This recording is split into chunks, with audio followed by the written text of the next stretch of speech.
January 20th, 2025. Sick with the flu. Influenza A. I looked it up. Everybody's saying that, well, no worries. You're sick for 7 days. You'll be fine. Okay. 7 days. I didn't eat. I didn't get better. I was feeling really bad. After 1 week, I went to the doctor. And the doctor said, well, not only do you have influenza A, but you also have tracheal bronchitis. And he sent me home with an inhaler. I'd never used one before, so that was an adventure in itself. But I kept getting sicker. 4 days later, I called 911.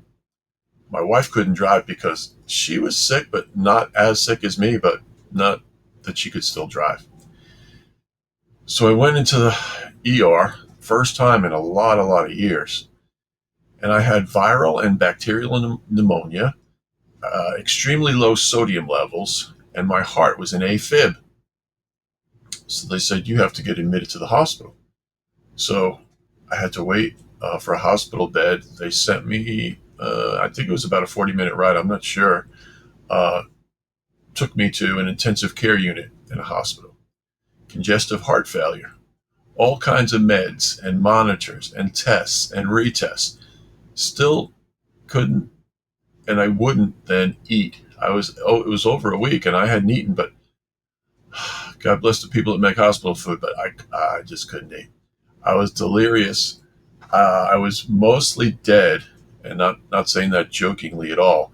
It's that it was such an effort to breathe. I was afraid to go to sleep because it was just such an effort to breathe. And anybody that knows me knows about my lung power, being a strongman all these years. So day 3 in the hospital, I tell the doctor I have to go home. And the doctor looks at me and says, no, you have very low sodium levels. Your heart's in AFib. You have your rejection fraction of your heart is too low. You still have congestive heart failure. It's hard for you to breathe. You can't leave. And I was really having a hard time even talking. My mind was going, but I couldn't even speak. But all I got out to him was, I think legally I can leave. And he looked at me and he just shrugged and he walked out of the room. And I didn't know what I was going to do. I had all these, like I said, wires, monitors, everything coming from everywhere. And all of a sudden, like it was within minutes, this young angel comes into the room. Really wasn't an angel. It was this young guy. And he goes, Mr. Jones, we have this program, and I don't know if you'd be interested in it. But basically, I could have you home in an hour and a half. And technically, though, you'd still be in the hospital. We'd supply all the oxygen tanks. Nurses come twice a day. You'd get a daily telecall with a physician. We'd supply all the meds and everything else. Would you be interested? And I was like, get me out of here. So they take me home. I think my wife was happy to see me. She hadn't seen me in a few days. And all of a sudden, like this thing called a food chain. I'm relatively new to living in the deep South. I'm in South Carolina.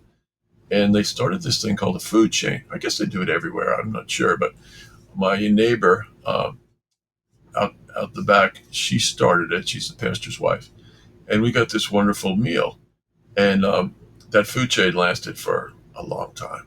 Oh, it was great food from everywhere. And which was a blessing because my wife couldn't even go to the store to shop. I mean, so anyway, I looked down and I saw that my feet and ankles were swollen beyond recognition. Like, I mean, you've seen it probably, like when you go to the hospital, if you've seen people in a wheelchair or something like that, their feet and ankles. Well, that was me. I was still having a hard time to breathe. And then a few days into it, they gave me IV Lasix. And in one day, I lost 10 pounds, like overnight. And then the next day, they gave it to me again, and I lost 5 more pounds. And it became easier to breathe. Along the way, too, my pastor, 2 of the pastors from my church, and one of the elders showed up at the front door with a bottle of oil. It was organic. I think it was olive oil. And they came in and they were praying over me. And but my weird sense of humor was that, they're anointing me with oil for like burial. And so, but I was so thankful that people were in my corner from everywhere were just pulling for me. And since I refused any further treatments, I was released after being sick for 3 weeks, a full 21 days. Uh, if I looked in the mirror, I mean, it's not a friend for you anyway once you reach a certain age. But my it was a fright. I mean, I had loose skin dripping from everywhere. If there was any muscle left, it was just like hanging by a thread. It was scary, and the warning that they gave me when I was released from the hospital was to get to a cardiologist quick. And my sister, who's in cardiac rehabilitation for like 40 years, she warned me. She said, "Look, you can expect them to put you on lifetime medications." And I said, "No, no, no, no. With my health history and the way we take care of ourselves and everything, I mean, no, they're not going to do that to me." And sure enough, I walk in, the first cardiologist we see. "Okay, you're going to be on Eliquis for the rest of your life, and you're going to be on Metoprolol for the rest of your life. Two heart medication. Well, one is so you don't get a stroke, and the other one is to slow your heart rate down." And so, yeah, I wasn't too happy about that. Um, but I was so weak, and they gave me warnings about exercising. So I made it out to the gym. We have a gym out here behind our house, and I was exhausted in 10 minutes. I was using a 1 pound weight. I mean, it was pretty sad. And I started doing research. I was looking for another cardiologist, and I was talking to people who had similar heart issues. And I was also talking to one of my mentors, and who's brilliant in all things health. And I was praying, which was hard to do when I was so sick. But while I was waiting to see another cardiologist, I even found myself taking heart advice from a UPS tractor trailer driver who, through somebody else, had been through a similar episode, even though he was a lot younger than me. But the way the health system works, you got to wait a while to get to a doctor sometimes. So I put together a plan, and it was a gradual increase in exercise. I went from the drugs that they wanted me on to foods, raw milk. I used raw milk to just bring my strength back, and raw milk was amazing, and some supplements. But I followed all the suggested medical follow-up tests, including the heart monitor for 3 weeks. I don't know how many EKGs I had, echocardiograms, all these tests and everything. And at just about full strength, I was probably at the end of May 30th, 4 months and 10 days into your ordeal. I was just about back, like, to full strength. I mean, I felt good. I wasn't getting any funky, wonky feelings coming from my chest. And finally, I went to a third cardiologist, and the cardiologist agreed that it appears that it was an isolated one-off event. And so I was like, okay, good, thank you.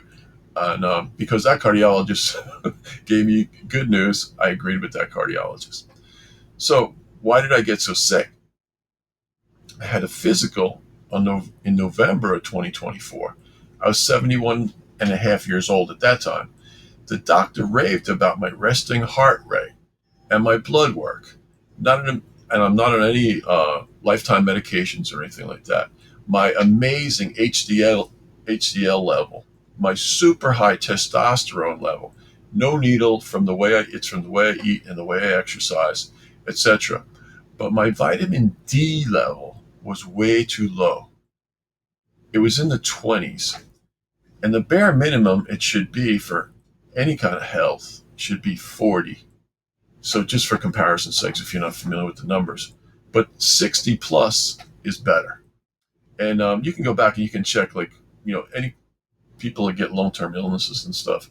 A lot of those people have low vitamin D levels. And the doctor prescribed a cheap version of vitamin D. And it was going into the holidays. So I had holiday travel. I did minimum exercise. This is again before I got sick. And then I got back and I got sick. And a huge part, as I look back after I recovered from my sickness, a huge part of my recovery focused on getting my D levels up. And I started taking 5,000 units per day of vitamin D3. I didn't think there was a need for me to take K2. A lot of people suggest K2, but I eat so many eggs every day. I don't think I need any vitamin K2. Um, and I was doing 5 minutes looking at the morning sun, staring at it. One of my close friends and mentors had talked about how to get your body to naturally produce vitamin D in your body. Like what happened before you could go and buy supplements for it. So it was staring at the sun, just below the sun, early morning, no eye protection, standing barefoot, which is, I guess, the current thing called grounding. But I would only do it for 5 minutes. About a month or so ago, I went for a physical because when you get to a certain age, you get a yearly physical. And my vitamin D level was just about 64. So I went from the low 20s to 64 in a few months following this protocol. But listen to this, and this is the reason I recorded this, because I got righteously indignant, upset, angry. You have to ask for the vitamin D test for most people. It's not automatically administered. I don't think it's on the automatic schedule for Medicare, and I don't know about when you're younger when you go for a physical, but they're not doing it for Medicare people. You have to ask for it. It's an incredible predictor of how well your body will fend off illness as well as recover from illness. So warn your loved ones. Just be serious about this. Get into it, figure out what you need to do. It's not just I lay out in the sun or I take a walk in the sun. Get your levels checked. It's really important. Okay. I hope this serves you well, and I hope you're blessed by it. Bye for now.